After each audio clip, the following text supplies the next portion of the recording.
Hello, welcome to Rach. I'm Rach. Thank you very much for joining me. We're on our last week of our Virgo sequence. Before we get straight in, we might need to use a block. So do pause the video if you do not have a block or a brick nearby.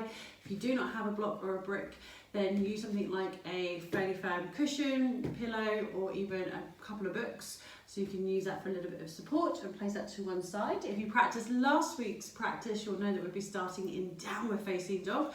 So let's get straight there. So moving very slowly, very deliberately into your downward dog. So we've got the hands on the mat, spread the fingertips nice and wide, pushing into the palms, the back of the knuckles, the fingertips, pulling the shoulders back, pushing the tailbone high.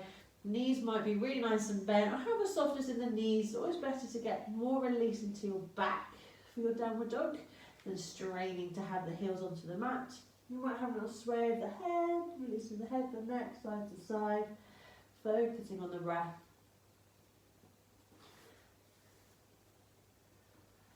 And slowly find your way into downward dog. So you might slowly walk, you might have a couple of hops or steps, or one big hop. Doesn't matter if you land or arrive at the top, the middle or the back of the mat. Then rolling up to standing. So you can stay facing the top of the mat. I'm going to turn around so I'm facing you so you can see. We're going to go into more of a side stretch in our practice today and then have a go with some twists. So we're going to start with a standing side stretch and we're going to then add in the legs if you want to have a go to turn this into a curtsy. So as you inhale, raise the arms forward and up. So I'm going to talk you through this as I'm going through the same side. So I won't be mirroring, but feel free to mirror if that's how you work. We're going to take hold of the right wrist with the left hand. Use the thumb and the index finger. Pull the right arm up to the ceiling so you get that stretch out of the hip, through the sideways, up into the armpit.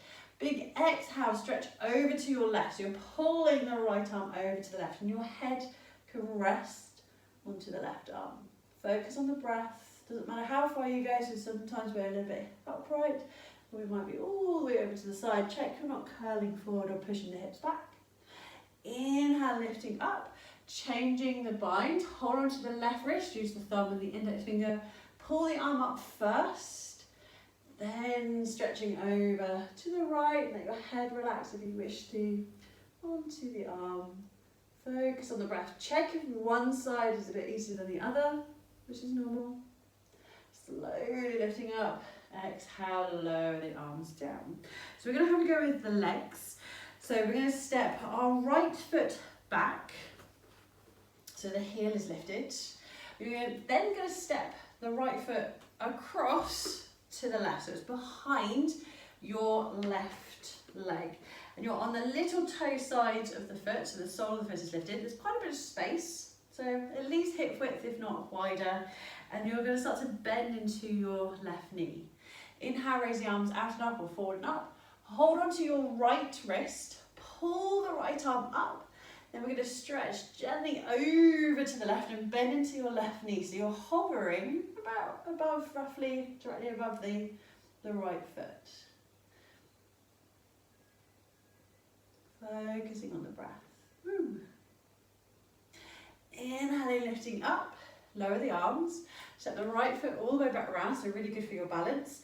And changing sides, we're going to step the left foot back, heel is lifted. Step to the left foot across to the right. Have a nice bit of space between both feet and start to bend into your right knee. Inhale, raise the arms up. We're going to hold on to the left wrist, pull the arm up. Big exhale, stretching over to the right. Really bend into the right knee. Make sure you're not pulling forward, so we lean back into the side. Focusing on the breath.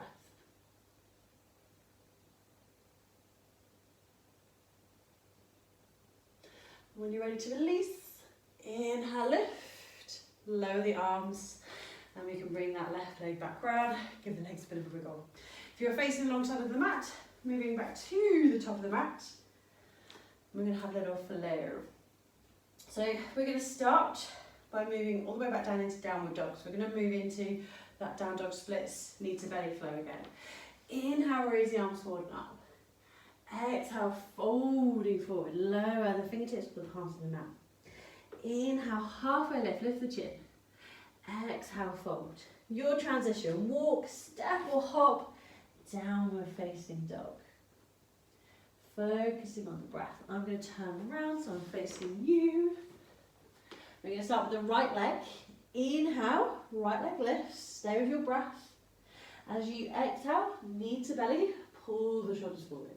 Do that twice more. As you inhale, raising back and up, down dog splits. As you exhale, knee to belly plank. Inhale, last one, down dog splits. Exhale, knee to belly plank. Have a little hover. Maybe you can hover a little longer. Placing the right foot in between the hands, give it a nudge if you need to. We're going to turn the left toes to the left long side of the mat, push the heel down. Lift the left arm forward, over your head behind you, and the right arm lifts over the right leg into warrior two. Turn the right hand around, palm faces up, keep your bend in the right knee, and raise the right arm up, left hand to either the left hip, the left thigh, or if it feels comfortable, push that left arm in front of the belly. Keep the hand flexed, so fingertips point up, and you're pushing the hand, almost like you're pushing the hand into the wall, and reaching back as much as you're pushing forward into your reverse warrior pose. Big inhale, right arm forward, left arm back, warrior two. And now we're going to release that right forearm onto the right thigh. So make sure your elbow's not digging in. You've got the middle of your forearm onto the middle of the thigh. And either raise the left arm straight up or extend the arm all the way up and over. Keep the arm straight. So you're trying to get as straight a line as you can from the edge of your left foot to the tip of your fingers. You might look up. You might look down.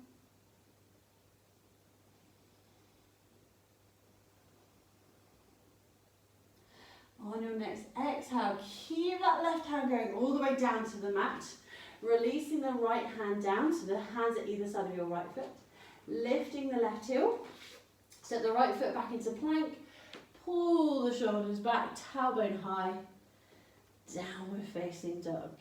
We're going to do that on the left side, so I'm going to turn around so I'm facing you. Inhale, left leg lifts. Exhale, knee to belly, plank. Do that twice more. Inhale, down dog splits. Exhale, knee to belly plank. Check you don't collapse into the shoulders or the hips. Last one. Inhale, down dog splits. Exhale, knee to belly plank. Have a little hover if you can before you place the left foot in between the hands. Give it a nudge if you need to. Turn the right toes to face the right long side of your mat. Place the heel down. Lift your right arm forward. Wave it up and over your head and behind you as the left arm lifts over your left leg into your warrior two. Turning the left hand around, palm faces up. Keep that bend in the left knee. As the left arm lifts, your right hand can rest on the hip, the thigh, or push the right hand in front of the belly towards the top of the mat. And as much as you're pushing that hand forward, you're reaching that left arm back.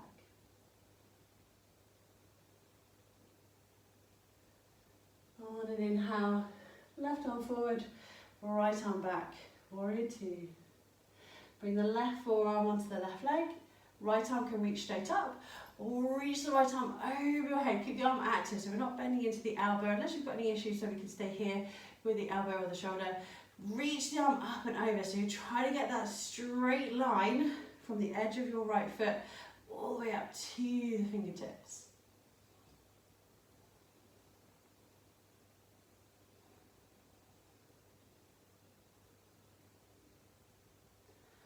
As you exhale, bring that right hand down. Left hand down, hands either side of your left foot. Lift the right heel. Step the left foot back into plank.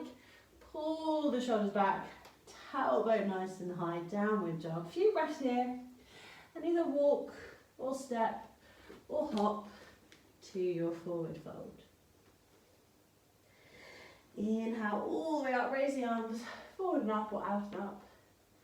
And exhale, lower the hands down. Focusing on the breath. So we're going to find our block and we're going to have a little go with a couple of standing poses. We might need to use the block. It's always good to use the block just to make the mat lift a bit higher to you. So rather than straining to get on the fingertips, Sometimes we might need the block on the lowest height just so you can comfortably place the whole of the hand down, pushing into the fingertips, the back of the knuckles, the palms of the hands. But maybe we need to lift a bit higher. So go with what feels comfortable for you. You don't have to be right next to the standing foot, so you can have a bit of space between the block and the hand. You don't need to be right here, which is fine. So we're going to place the block to the top left corner of your mat. And just step that left foot just behind the block. Keep the feet hip width apart. You're going to step your left foot straight back. So as you look back, you should still be able to see your foot, so the hips are facing forward. Notice if you step back and you start to twist, and you're going to end up twisting into your knee, which you don't want. We want to keep the twist into the belly. So step or even slide the leg straight back. If you have one of these mats which has the line down, then make sure your right foot is to the right of the mat, left foot is to the left of the mat. Hands on the hips so the elbows just point straight out to the sides to make sure the hips are nice and square. Start to fold forward, find that flat back. And from here, release both arms forward. Take the left hand down, find the block, find the right height that works for you. And then lift the right hand to your right shoulder. And start to twist to the right, pointing the elbow straight up. So try to keep this line of your hand and your shoulder, so you're not reaching back and around with the hips. The line is straight up, like you're pulling the string of a bow. And you might stay here, or you might reach that right arm up.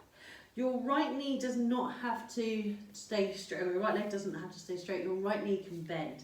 So listen to what's going on in the hamstrings as much as what's going on in this shoulder. As you reach the arm up, we'll keep the hand on the shoulder. When you're ready to release, bring that right hand down. As you turn to look down, you might use the block for support. You might be on the thigh, the outer shin, or the outer knee or the shin, or the foot.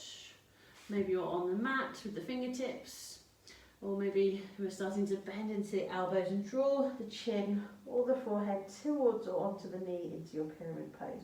Let the arms feel relaxed. Push into the feet, lift the chin. Let the arms feel heavy, so keep them low.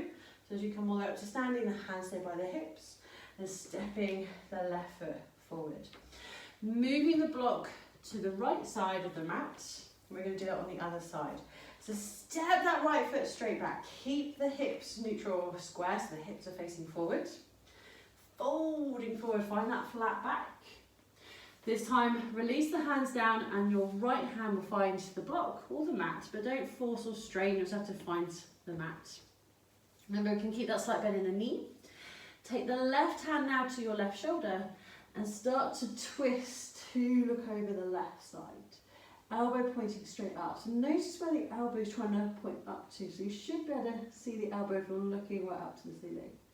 And reach the left arm up if that feels comfortable to do so. Focusing on the breath. Remember, you can always release the pose before I guide you to. This is your practice. Whenever you're ready, you can bring that left hand down, start to look down to the mat. You might use the block, especially if the hamstrings are tight. And they are supposed to be tight, but there's tight and then there's tight. So if they feel that they need that stretch, you don't have to force your way into the deepest pose possible. So your chin, your forehead can stay as far away from that knee unless it feels really comfortable to find that full fold. Push into the feet and lifting all the way. Last one. Step the right foot to the top of the mat. Move the block over to the left so it's in place. So you might want to watch this one first, unless you know where you're going, for your twisted half moon pose. Because we might need to really move where that hand lands when we go into the lift of the back leg. Really be aware that you're going into that full twist. So when we change sides, we're going back to the first side, it'll be the left foot that will be lifting if you go into this last variation, because it'll be the left hand down on the mat. So you'll be stepping the left foot back, moving into that fold, release the hands down, let your left hand find the block or the mat. As you start to twist, take the right hand to the right shoulder, You might reach the right arm up. Find that twisted triangle first. See how this feels. You're more than welcome to stay here unless you wish to have a little play with your balance. So we might nudge the block further forward so as we can shift forward, and your left heel will start to lift, the ball of the foot, maybe the toes start to lift, but maybe you lift that leg all the way up for your twisted half moon or revolved half moon pose. And you might be wobbling, you might not be here for very long.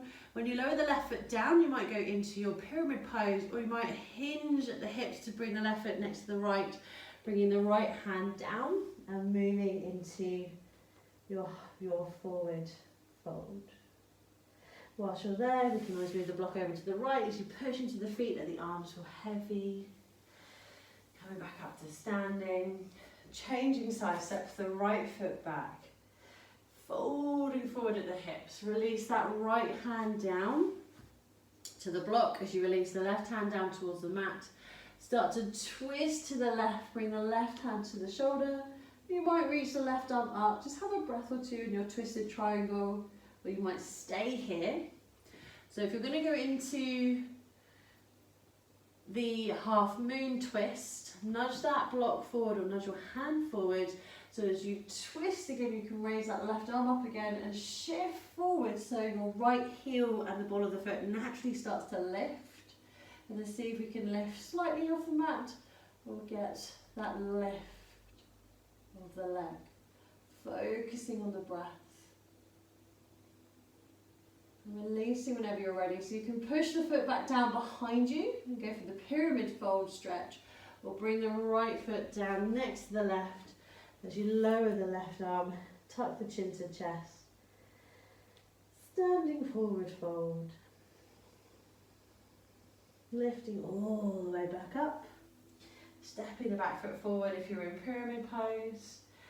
Have a breath here, just nudging the block out of the way.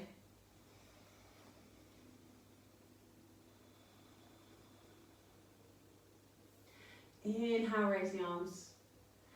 Exhale, folding forward, bend the knees. Inhale, halfway lift. Exhale, fold. Moving back to how we started. Walk, step or hop, downward facing dog. You might stay here for a few breaths, or when you're ready, lower down into tabletop, knees hip width or wider. Draw the tailbone towards the heels, forehead resting on the mat, moving into child's pose.